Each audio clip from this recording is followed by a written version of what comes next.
A última quarta-feira, dia 17 de junho, ficou marcada como o dia em que o Supremo Tribunal Federal de nossa nação fez a galinha ciscar para frente. Segura a peruca, a resenha está começando.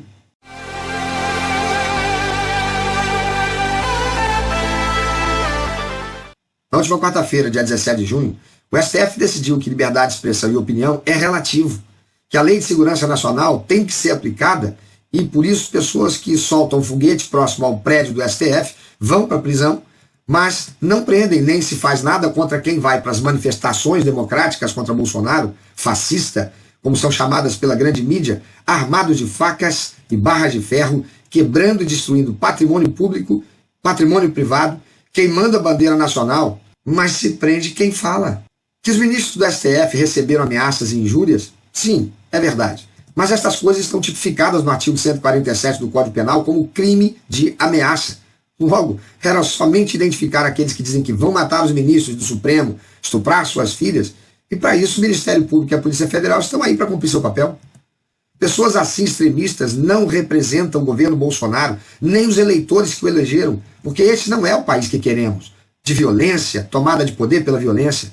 Essas pessoas são oportunistas, como foram algumas na época da campanha eleitoral, como Alexandre Frota, Joyce Hasselmann, Witzel, Dória e outros que se aproveitaram da popularidade de Bolsonaro.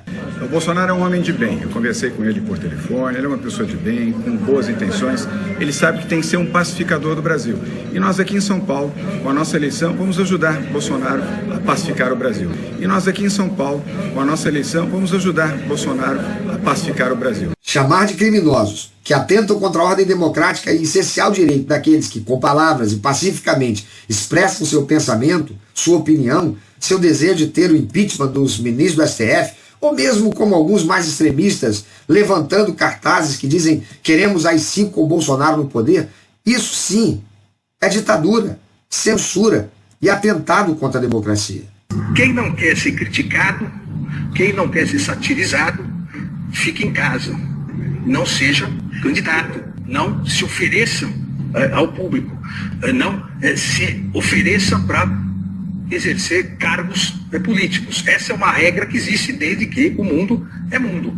Querer evitar isso por meio de uma ilegítima intervenção estatal na liberdade de expressão é absolutamente inconstitucional. É uma censura prévia. E a censura é a mordaça da liberdade. Quem gosta de mordaça é tirano. Quem gosta de censura é ditador. Por que o celular do advogado do Adélio, que atentou contra a vida do presidente, não pode ser apreendido e averiguado, mas dos advogados envolvidos nesse inquérito, pode e foram apreendidos? Em vez de um inquérito ser instaurado pelo Ministério Público e a polícia investigar, o STF fez a galinha ciscar para frente, pois sendo o próprio queixoso, saiu para investigar a queixa contra si e vai julgar a causa. Isso é papel de justiceiro, digno de filmes da Marvel e DC Comics, como Arqueiro Verde, Demolidor e outros. Veja o escracho da grande mídia aplaudindo o uso pelo STF da abominável Lei de Segurança Nacional, resto da ditadura, como eles mesmos chamam. Para simpáticos, toda a defesa. Para antipáticos, vale tudo. Há radicais dos dois lados, tanto a favor como contra o presidente da República, mas que sejam separados e punidos estes e não usados como peões num jogo perigoso de poder em que de um lado está o presidente e o povo e do outro todos aqueles que são viciados pelo poder e ou têm rabo preso com a corrupção ou são amigos dos amigos que têm rabo preso. Há muito tempo os ministros do STF vêm violando a Constituição, criando suas próprias leis a partir de suas interpretações ideológicas e fisiológicas institucionais, como um aspirador de pó se inchando de poder, amealhado indevidamente, e destilando sua vaidade, sentindo-se supremos na acepção da palavra. Deixa eu dar aqui alguns dados sobre o STF para quem ainda não sabe. O Supremo Tribunal Federal é a instância máxima do Poder Judiciário. Sua principal atribuição é julgar se as leis e atos dos governantes estão de acordo com as regras e princípios previstos na Constituição Federal. O Supremo Tribunal Federal era para ser guardião da Constituição. O tribunal é composto por 11 ministros, todos indicados pelo presidente da República, entre cidadãos com mais de 35 anos e notável saber jurídico, segundo a regra prevista na Constituição. Os indicados pelo presidente precisam ter o nome aprovado no Senado, pelo voto de pelo menos 41 dos 81 senadores. E quem são os atuais ministros do Supremo? Vamos a eles. Luiz Roberto Barroso foi nomeado por Dilma Rousseff, do PT, em 2013. Rosa Weber foi nomeada por Dilma Rousseff, do PT, em 2011. Luiz Fux foi nomeado por Dilma Rousseff, do PT, em 2011. Carmen Lúcia foi nomeada por Luiz Inácio Lula da Silva, do PT, em 2006. Ricardo Lewandowski foi nomeado por Lula, do PT, em 2006. Gilmar Mendes, nomeado por Fernando Henrique Cardoso, do PSDB. Marco Aurélio Melo foi nomeado por Fernando Collor, do PROS. Dias Toffoli foi nomeado pelo presidente Lula, do PT. Edson Fachin, nomeado por Dilma Rousseff, do PT. Celso de Mello, nomeado por José Sarney, do PMDB. Alexandre de Moraes, nomeado por Michel Temer, do PMDB. Agora, deixa eu dar um zoom em 3 ministros do Supremo Tribunal Federal em particular. Vamos ver quem é Edson Fachin. Veja ele antes de ser levado ao Supremo Tribunal Federal pela então presidente do Brasil, senhora Dilma Rousseff. Tenho em minhas mãos um manifesto de centenas de juristas brasileiros que tomaram lado. Apoiamos Dilma para prosseguirmos juntos na construção de um país capaz de um crescimento econômico que signifique desenvolvimento para todos. Como disse por todos nós, Goffredo Teles da Silva Júnior, em sua célebre carta, ao povo é que compete tomar a decisão política fundamental, que irá determinar os lineamentos da paisagem jurídica que deseja viver. Nós já decidimos. Dia 31 de outubro, votamos Dilma Rousseff para a presidência do Brasil. Fachin encontrou resistência dentro do Senado à sua indicação devido às suas posições políticas em prol da reforma agrária e do casamento entre pessoas do mesmo sexo. Ideias esposadas pelo PT e Companhia Limitada. Ministro Celso de Mello, chamado decano por ser o mais antigo dentre os ministros do Supremo. Em 5 de maio passado, os ministros militares do governo foram rudemente ofendidas com a decisão de Celso de Mello, ministro do Supremo Tribunal Federal, de ordenar que os depoimentos dos generais Augusto Heleno, do Gabinete de Segurança Institucional, Walter Braga Neto, da Casa Civil, e Luiz Eduardo Ramos, da Secretaria de Governo, fossem tomados até debaixo de vara no inquérito que apurou as acusações de Sérgio Moro. A redação do texto foi desrespeitosa, desnecessária na referência àqueles ministros, uma absoluta demonstração de desrespeito àquelas pessoas e suas funções de mais alto prestígio e confiança. Ademais, para quem gosta de insinuar que o presidente da República afronta a democracia e é amigo do que ele chama de ditadura militar, veja como ele redigiu o texto dizendo: se os ministros militares se recusassem a comparecer, estariam sujeitos como qualquer cidadão, não importando o seu grau hierárquico, que ostentem no âmbito da República a condução coercitiva debaixo de vara, como a ela se referia o artigo 95 do Código de Processo Criminal do Império de 1832. Se isso não é excesso, desrespeito às autoridades e incitação à ira, então o que é? Sem contar que é uma arrogante presunção de poder supremo. Em 1º de junho passado, o decano mais antigo, ministro do Supremo Tribunal Federal, Celso de Mello, enviou mensagem em cujo texto comparou o presidente Bolsonaro com Hitler e chamou a todos que apoiam o governo de nazistas. Veja o que ele disse. Na mensagem, Celso de Mello disse que, guardadas as devidas proporções, o ovo da serpente, à semelhança do que ocorreu na República de Weimar, de 1919 a 1933, parece estar prestes a eclodir no Brasil. É preciso resistir à destruição da ordem democrática para evitar o que ocorreu na República de Weimar, quando Hitler, após eleito por voto popular e posteriormente nomeado pelo presidente Paul von Hindenburg em 30 de janeiro de 1933 como chanceler, primeiro-ministro da Alemanha, não hesitou em romper e em nulificar a progressista, democrática e inovadora Constituição de Weimar, impondo ao país um sistema totalitário de poder viabilizado pela edição em março de 1933 da lei nazista, de concessão de plenos poderes que lhe permitiu legislar sem a intervenção do parlamento germânico. Em seguida, Celso de Mello afirmou que a pretensão dos apoiadores do presidente Bolsonaro é a instauração de uma ditadura militar. Intervenção militar, como pretendida por bolsonaristas e outras lideranças autocráticas que desprezam a liberdade e odeiam a democracia, nada mais significa na novilíngua bolsonarista senão a instauração, no Brasil, de uma desprezível e abjeta ditadura militar. Quando vazada para a mídia, através de assessoria, ele disse que a mensagem foi feita a um grupo seleto de pessoas em um ambiente privado. Espera um pouquinho, senhor ministro. quer dizer que, falando em uma reunião fechada a um grupo seleto de pessoas, o ministro Weintraub comparar o senhor com um bandido que tem que ir para a cadeia é ofensa, e o senhor e todos os seus parceiros de toga o enfiam numa investigação imoral, indigna e ilegal, comparando a atitude dele à daqueles que, estes sim, cometeram um crime de ameaça, dizendo publicamente que suas filhas deveriam ser estupradas e os senhores mortos? Outra coisa, senhor ministro, o senhor me respeite.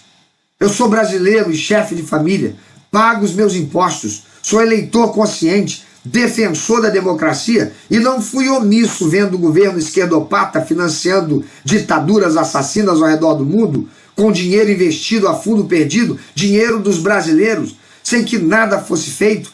E Vossa Senhoria vem comparar a mim e milhões de eleitores brasileiros, apoiadores do governo, com vacas de presépio, manipulados por sentimentos fascistas e nazistas?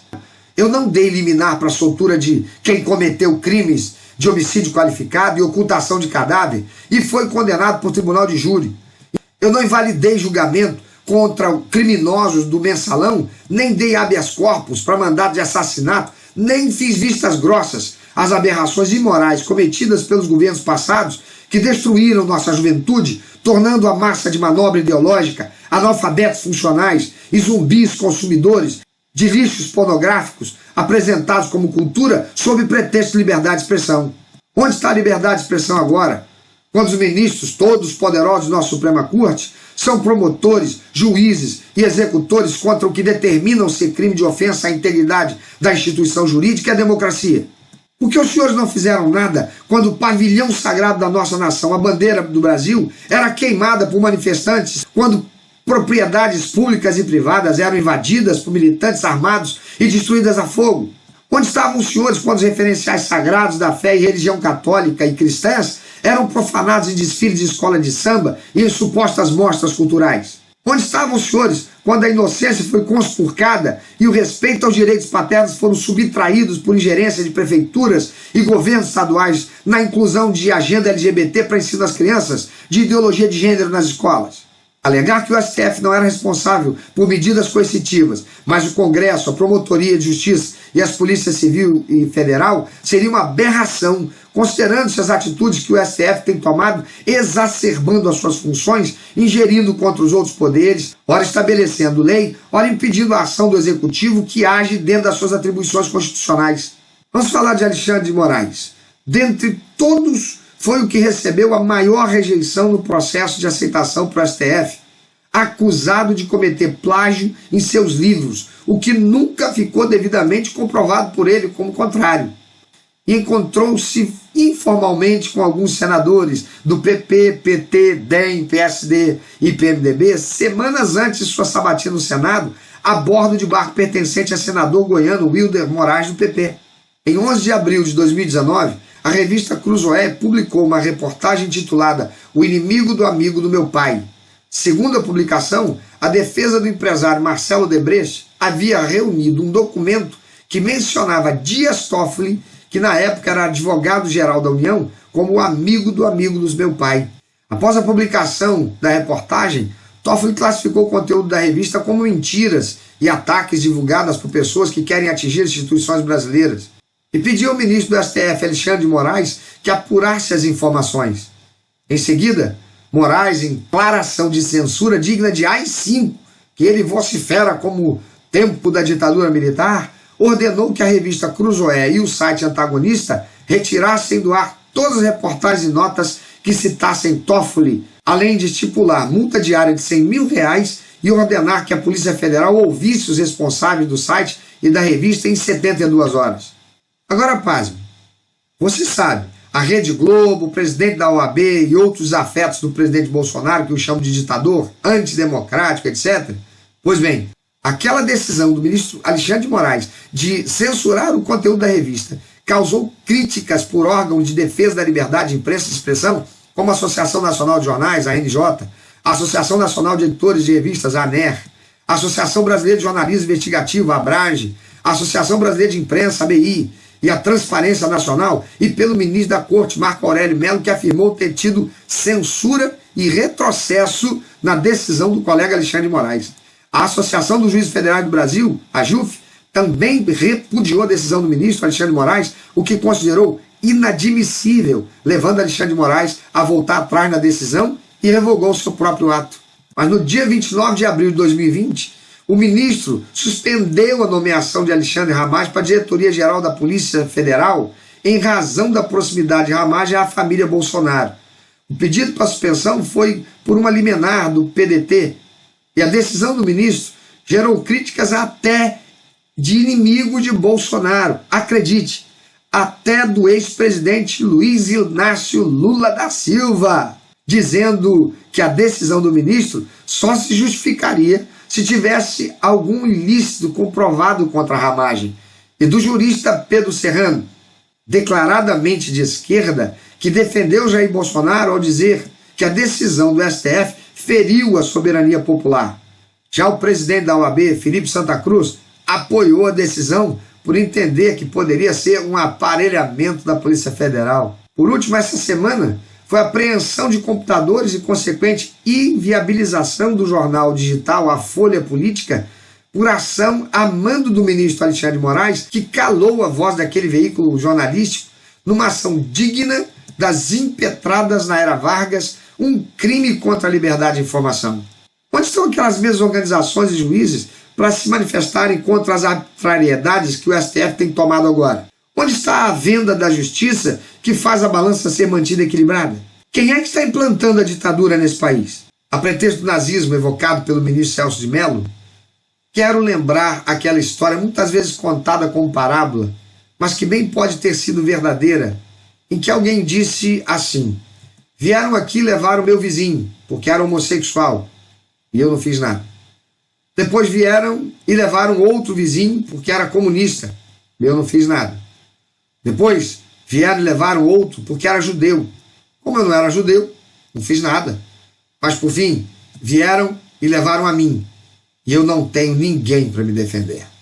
Onde estão as diretorias das convenções e das igrejas batista, presbiteriana, adventista, metodista, Assembleia de Deus, Congregacional, Nova Vida e outras evangélicas, da Conferência Nacional dos Bispos do Brasil, que representa os católicos, e dos demais segmentos que se proclamam cristãos, que não se manifestam? O que é que se está esperando acontecer? Não podemos apenas ficar orando sem exercermos nossa participação no que compete a nós como cidadãos e lideranças comunitárias em defesa da nossa democracia. Deus operou sobrenaturalmente o livramento dos israelitas, mas mandou Gideão convocar o povo e levar os escolhidos até o campo de batalha, com tochas e jarros. Jesus Cristo sempre usou a participação de alguém nos milagres que foram feitos para haver vinho na festa. Os homens tiveram que encher as talhas de água. Para a ressurreição de Lázaro, ele mandou os homens abrirem a porta do sepulcro. Na multiplicação do alimento, foram os discípulos que repartiram os pães e peixes para a multidão. O que nossos líderes eclesiásticos estão esperando? Que os extremistas dentre o povo promovam um levante civil provocando uma tragédia? Aqueles que acreditam que o povo está acostumado a ser massa de manobra não está lendo a escrita da realidade marcada pela fome, pelo desemprego e opressão causada pelas constantes e diárias doses de estresse provocado pela grande mídia que estimula a revolta, a agressividade que só fala em mortes, que explora a vírgula para fazer dela uma exclamação de suspeição contra a autoridade democrática eleita, e como se não bastasse, o STF com seus abusos sob pretexto de defesa da ordem democrática. É necessário que todo cristão consciente que ama seu país e deseja construir um futuro melhor para os seus filhos e netos se posicione, que enche as mídias sociais com sua expressão pessoal de indignação e cobrança às autoridades pelas suas atitudes ou omissões. É preciso chamar o Congresso Nacional, que representam a nós, que os elegemos e não a interesses corporativos e institucionais, para que saiam de sua omissão e letargia. A instituição a ser defendida nesse país é o povo, é a vontade da maioria, pois isso é ser democrático. Por isso não adianta nada ficar assistindo um vídeo ou ler um post ou um banner e achar bonitinho. Ah, que legal que tem alguém falando o que eu penso. Mas você não compartilha, ou se compartilha, não escreve sequer uma linha dizendo eu concordo com isso. Não adianta se você não enche a caixa de correio eletrônico do Congresso externando seu pensamento e vontade, se você não participa de consultas populares eletrônicas que são produzidas pelo Congresso, para depois eles usarem para legitimar suas ações, dizendo que foi a vontade do povo. Quem diz que pastor ou padre não tem nada que se meter ou falar de política, uma de duas coisas. Ou é alguém que nunca parou para ler e estudar a Bíblia e fala de coisas que não sabe, mas apenas tem uma opinião formada com base no que alguém disse, e por isso serve ao propósito de intimidar os líderes religiosos para que não exerçam seu papel bíblico e profético. Ou é alguém que tem a intenção de construir no senso comum essa ideia ruim, para com isso desacreditar todo homem de Deus que comprometidamente esteja cumprindo seu chamado e papel profético. Moisés foi profeta que liderou os hebreus em sua libertação do cativeiro egípcio. Débora foi profetisa que o Senhor usou para liderar o povo na libertação da opressão dos inimigos. Elias foi o profeta que o Senhor usou para confrontar Acabe e Jezabel e conduzir a nação a tempos de renovo. O último profeta do Antigo Testamento que batizou Jesus, João Batista, confrontava Herodes, os líderes religiosos e políticos do seu tempo. O pastor batista norte-americano Martin Luther King Jr. confrontou os líderes políticos do seu tempo contra as medidas raciais, levando milhões às ruas em manifestações pacíficas, e as leis daquele país foram mudadas. Vejo líderes que têm grande projeção em meio aos evangélicos nesse país fazerem vídeos nos quais se apresentam indignados. Há até quem fale parecendo ousado, dizendo que não teme ser preso pelo STF em mais uma de suas vociferações inócuas. Pois de que adianta se fica somente nisso? Por que não se reúne com outros líderes de projeção nacional e convoca uma manifestação pacífica do tipo que todos coloquem a bandeira do Brasil em sua janela e façam um panelaço em determinado dia e hora? E já que não é possível aglomeração agora, que tal que todos desliguem seus televisores e cessem todo e qualquer uso de internet entre 20 e 21 horas durante 7 dias? Ou que em determinado dia todos vão para a calçada de sua casa, de seu prédio, vestidos com as cores da bandeira nacional e permaneçam em posição de sentido por 5 minutos? Ou outra atitude simples, pacífica, e que seja monitorada, filmada por drones e transmitida depois para todo o país através das redes de TV dignas e as mídias sociais de todos que participaram. Eu vi recentemente esses líderes religiosos representantes de suas denominações serem recebidos no Palácio do Planalto pelo presidente da República e orarem juntos ali na rampa do Planalto. Mas por que esses mesmos líderes não vão ao Congresso Nacional e ao Supremo Tribunal Federal, levando todos os pastores e líderes de seus estados para dizerem em nosso nome: chega, queremos ordem, respeito à Constituição, que cessem essa fomentação contrária ao governo, esses constantes atentados à ordem democrática sob a alegação de estarem defendendo a ordem democrática, e que seja alterada a Constituição para acabar com o cargo vitalício de ministro do Supremo Tribunal Federal, e que seja transformado em mandato de 4 anos, como é para o Legislativo e Executivo. Diga isso para o teu pastor, para o presidente da tua denominação, para o teu padre, para o teu bispo, para o teu arcebispo. Demonstre que você quer ser representado por ele, porque os deputados e senadores não vão respeitar você que é um voto, mas respeitarão você e todos os teus irmãos e irmãs de fé, que são dezenas, centenas, milhares e milhões de votos. Eu sou Cláudio Barroso, pastor batista. Amo Jesus e sua igreja, amo a minha família e desejo um país melhor para minhas filhas e netos, e teus filhos e teus netos, com ordem, progresso e verdadeira liberdade, ética e decência. Se você ainda não é inscrito no meu canal, inscreva-se e clique no sininho para passar a ser informado toda vez que um novo vídeo for postado. Não deixe também de dar o teu like e deixar o teu comentário, pois será muito apreciado, mesmo que você discorde de alguma coisa. Que Deus abençoe você e tua família e que Deus abençoe o nosso Brasil.